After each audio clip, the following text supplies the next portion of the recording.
In today's video, I'm going to teach you how to disable camera permissions on Outlook on PC.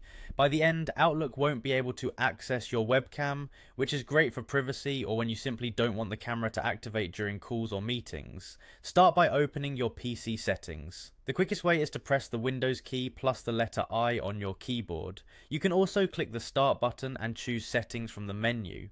Once Settings is open, look for the section labelled Privacy and Security. This is where Windows manages permissions for things like your microphone, location, and of course your camera.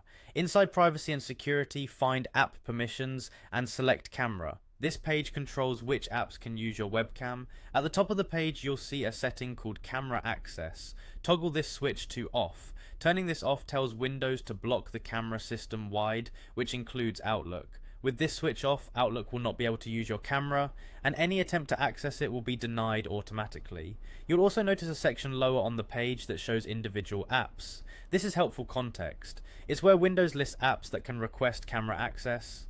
Outlook may appear here depending on your installation. The global camera access control you just turned off overrides those individual app settings, so everything stays blocked until you turn the main switch back on. After you've turned off camera access, it's a good idea to relaunch Outlook so the change takes effect. If Outlook was already open, close it completely and open it again.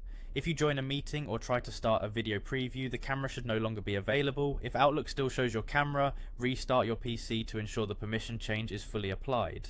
A quick note on versions, these steps reflect the Windows settings layout you'll see on modern PCs. If your screens look slightly different, you're still aiming for privacy settings and then the camera permission page. If you ever need to re-enable the camera, just return to settings, go back to privacy and security, open camera, and turn camera access back on. Finally, if you use Outlook in a web browser, remember that your browser manages its own camera permissions. In that case, check the browser's site settings for camera access. That's it. You've successfully disabled camera permissions for Outlook on your PC. Thanks for watching, and I'll see you in the next one.